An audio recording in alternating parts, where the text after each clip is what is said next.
To Last Credit here with our review of Samurai Jack episode XXX something. I'm just going to call it episode 2 of season 5. I'm Darren Leslie, I'll be your host today, and I'm here with Miller Farrow. Miller, how you doing? I'm doing good. In this episode, we're returning back doing our weekly recaps of Samurai Jack, and in this episode, we got the return of the glorious Aku, and we also got to see Jack get his ass handed to him. Miller, what was your overall thoughts on this episode? That was great. I love the animation style, and I thought it worked really well because the show, it came on, and then it went to commercial break, then it came back, and that was the last segment. It didn't go to another commercial. I thought it was really impressive, this is a weird thing to say, but I thought it was really impressive how both segments, you could watch them by themselves, and they would still work on their own really well. Yeah. And I just like and I thought they were good. They were good, different.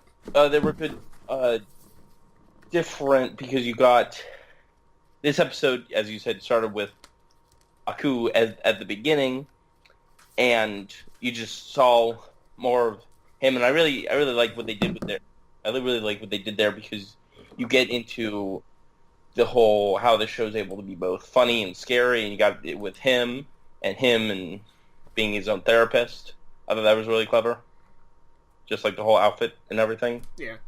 And then we also got, so that was more funny and a little scary, kind of, not really. And then we got the Jack side, which it's just he's like continuing to go down the rabbit hole, and now, and especially like, and I'm curious to see what the repercussions are of what he did in this episode because just of how that's going to affect him just by how the episode ended.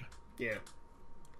Yeah, I agree with you. The animation style was fucking like this, and I also, what you just said was very important because this is the episode of Samurai Jack that you show people.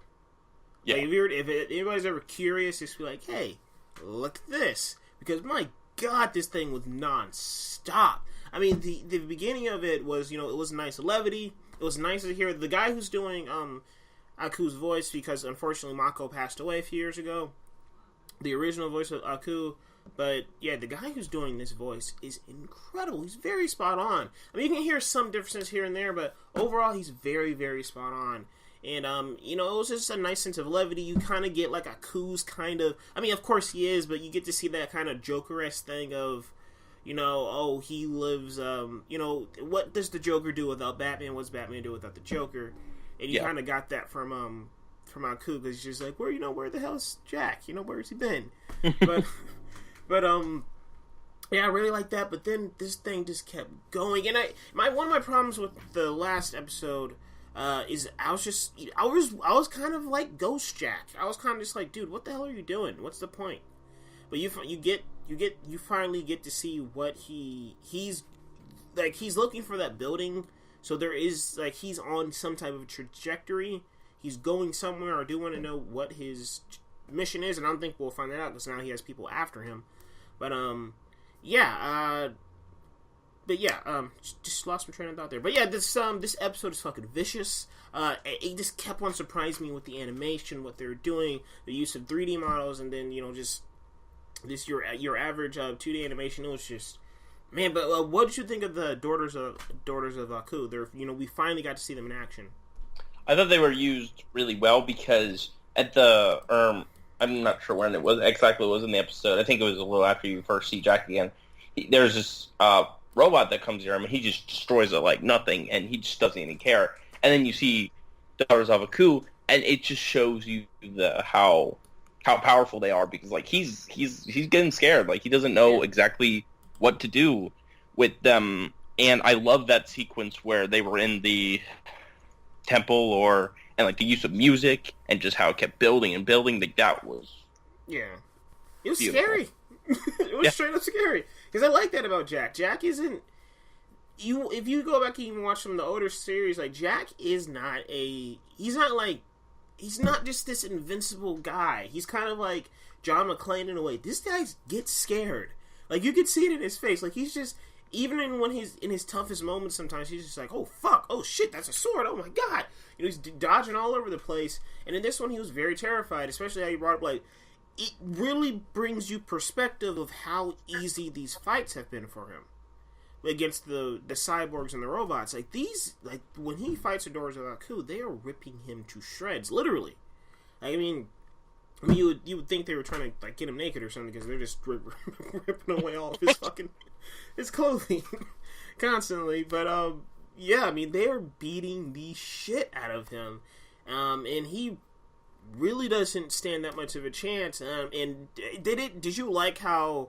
Because we've heard about this for the last.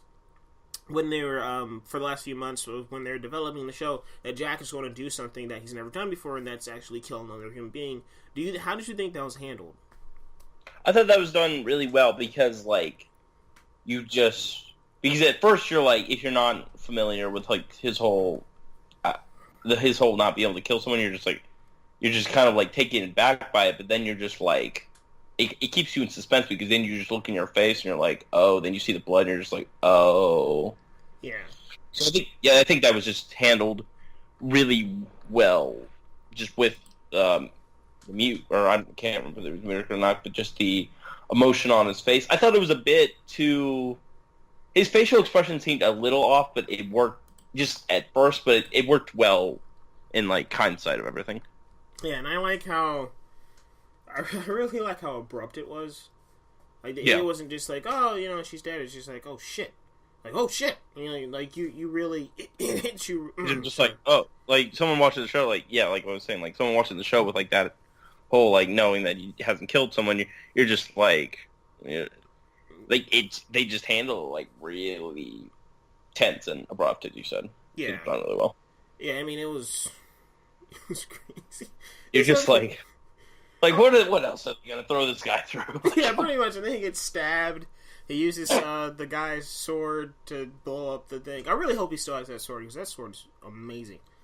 But, yeah, they just took everything away from him, stripped... This is only the second episode, too, and they've stripped... Yeah, I have no... Like, I'm really curious to see where they'll...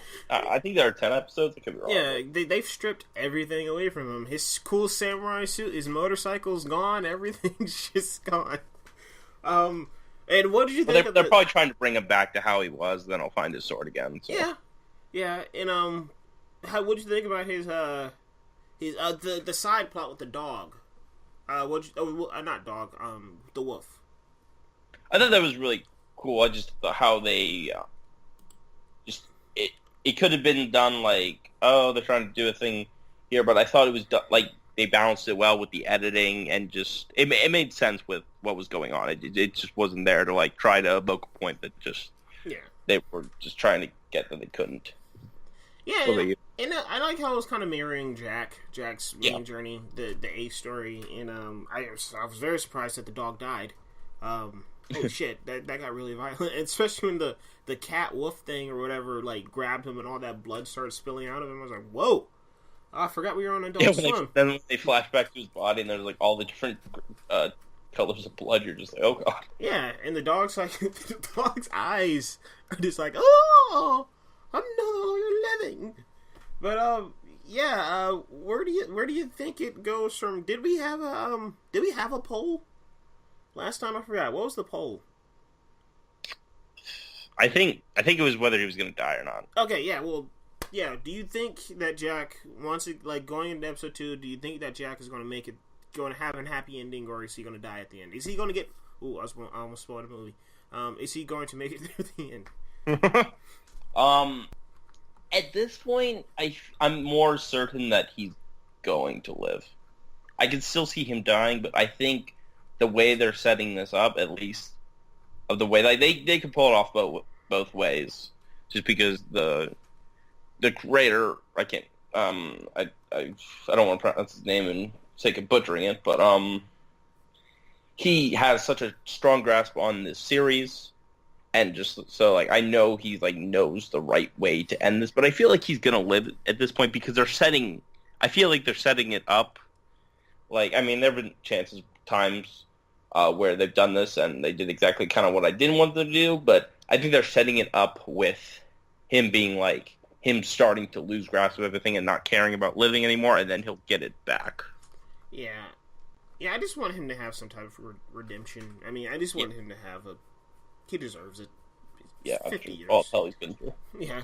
And also, speaking of redemption, do you think any of the daughters of Ku will be redeemed? And how do you think they're going to react to Jack killing one of their own?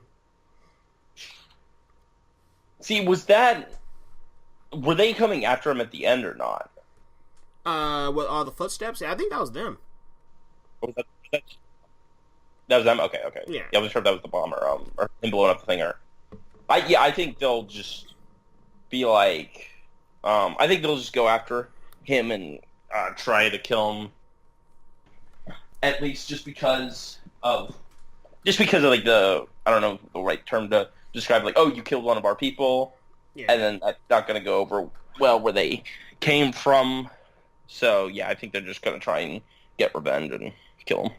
Yeah, I'm really curious to see how they were... Like, are they going to be emotionally compromised, or is it just going to be like, oh, this is our mission, whatever, people die. Yeah, I could see them being emotionally involved, but then the people training them are going to be like, no, we don't have time for that. Kill them. Yeah, but, yeah, I mean, I'm curious to see what happens to these daughters of Aku. But, yeah. But, any other thoughts on this episode?